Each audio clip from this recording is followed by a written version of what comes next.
The Massachusetts State House, 226 years old, run by the same party for 76 of them. What could possibly go wrong? Tonight, we honor the architects of a system so perfectly corrupt. It's completely legal.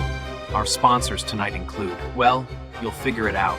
Good evening and welcome to the Beacon Hill Excellence Awards, celebrating the finest in Massachusetts Democratic leadership.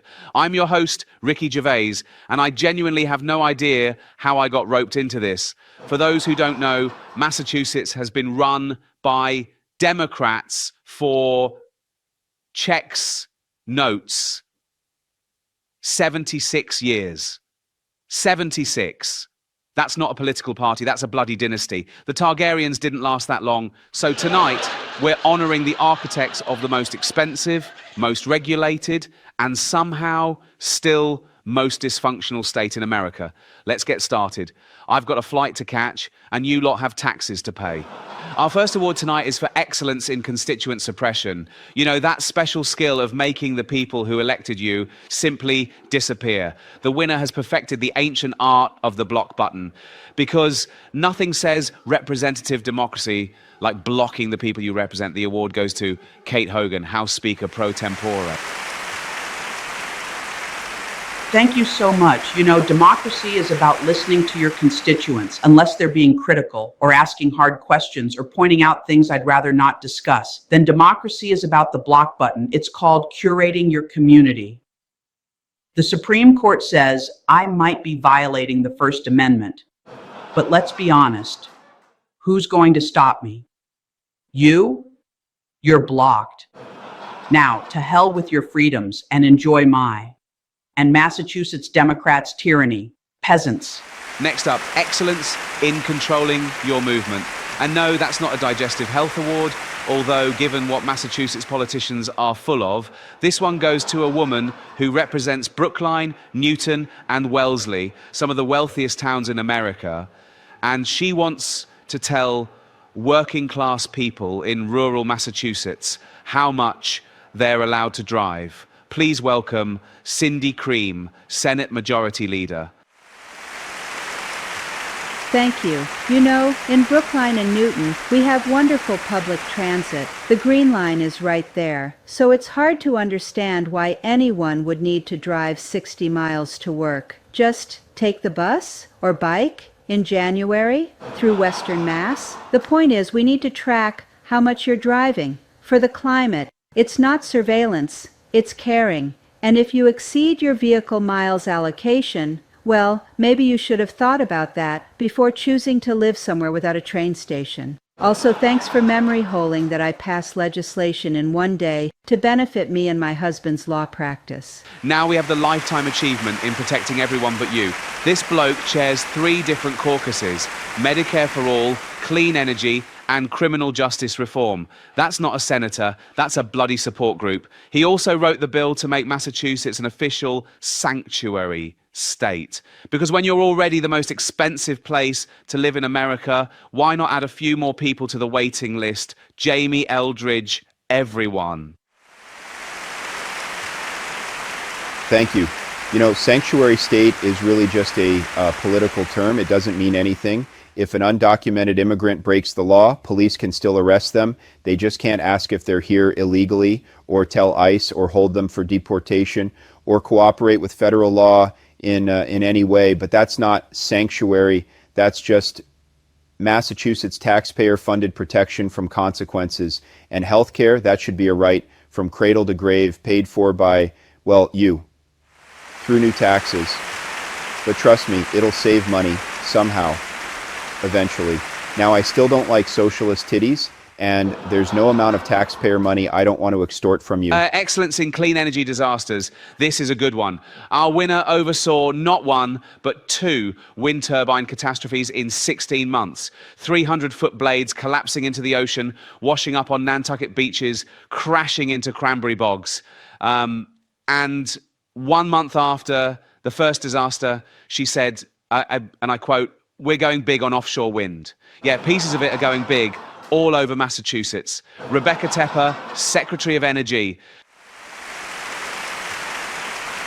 Thank you. Offshore wind is our future. And yes, sometimes that future breaks apart and washes up on beaches. That's just the cost of progress. Vineyard Wind, $10.5 million settlement. Plymouth, 100-foot blade in a cranberry bog. But we're still pushing for more because climate change isn't waiting for us. And apparently neither is structural failure. The important thing is that Massachusetts electricity rates are, checks notes, still the highest in the continental US, but sustainably. Now, enjoy your journey to impoverishment in the name of climate change. Outstanding achievement in bureaucratic obstruction. In 2022, 72% of Massachusetts voters approved question 1, the right to audit the legislature. 72%, that's more popular than, well, anything these people have ever done. It's now been over 1,100 days. Still not implemented. Our winner, the Attorney General, keeps saying she needs more information to file a lawsuit on behalf of the person suing her. Andrea Campbell, ladies and gentlemen. Thank you. I want to especially thank Diana DeZoglio for giving me so many opportunities to delay. Really, if she'd just give me the information I need to file the lawsuit on her behalf. Wait, that doesn't make sense, does it? Exactly. That's the point. The voters wanted an audit. We heard them. We're just processing. Still, after 1,100 days, these things take time, especially when you don't want them to happen. In the meantime, I'll continue to use the extorted taxpayer monies to keep suing Donald Trump because, well, Orange Man bad. Excellence in urban decay management. This one's special. Our winner took one of America's great cities and somehow made it more expensive and less safe. That takes talent. Property taxes up 13%, housing construction at a 15-year low, drug crisis spreading to every neighborhood. Oh, and she threw a holiday party where she accidentally invited the white councillors, then frantically uninvited them, called it an affinity group in Boston, the city of busing riots. Amazing. Michelle Wu, Mayor of Boston. Thank you. Boston is the safest big commie city in America. Don't look at the drug users on the common. Don't check downtown crossing. Just trust the overall homicide number. And yes, my own health commissioner said we failed on the drug epidemic, but we failed forward. That's the Boston way. Property taxes, up 13%, but that's the Senate's fault. Housing construction collapsed, the developer's fault. Mass and caste spread everywhere, definitely not my fault. The holiday party, that was an email error. We've celebrated electeds of color for years. It's not exclusion, it's affinity. You wouldn't understand. In the meantime, I'll continue to communicate on Signal with my fellow comrades on Boston City Council as we plot to completely destroy Boston. Now a special double award for Legislative Leadership Excellence. These two run the show, 37-3 in the Senate, 134-25 in the House. They don't need a single Republican vote ever for anything, which means every failure, every cost increase, every scandal, that's all them. No excuses. Senate President Karen Spilka and House Speaker Ron Mariano.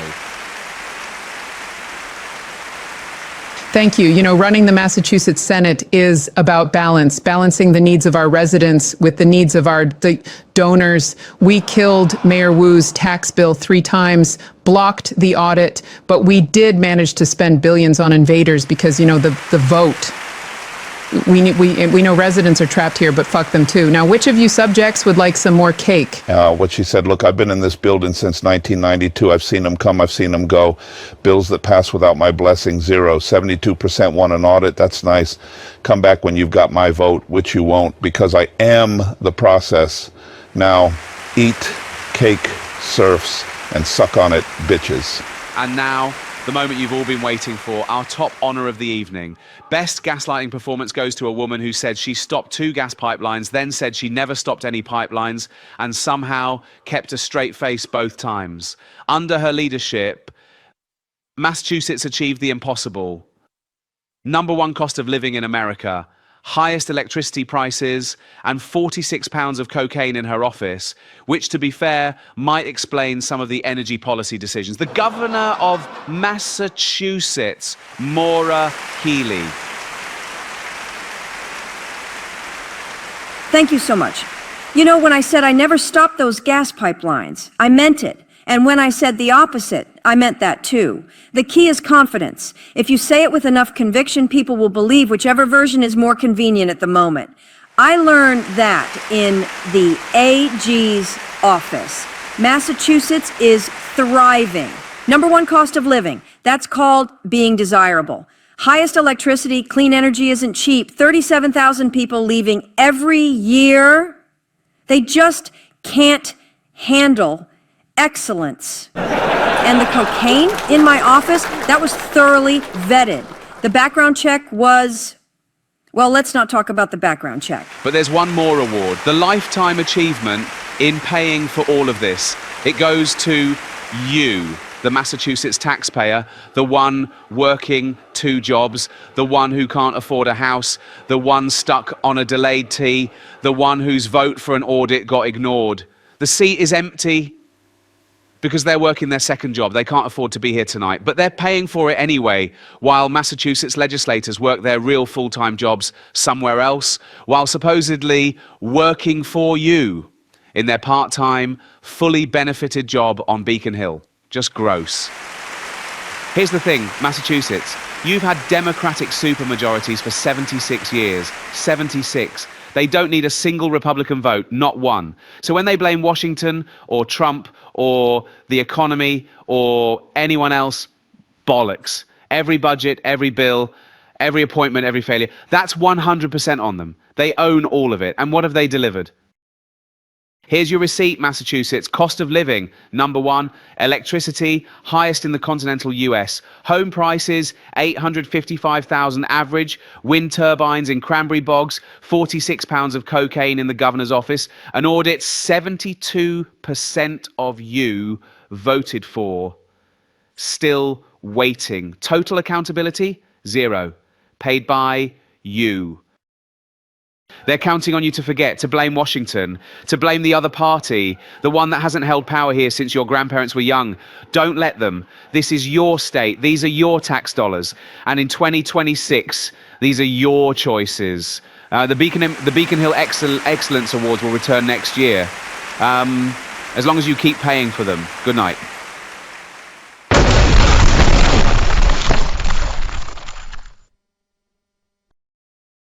Can't stop the signal.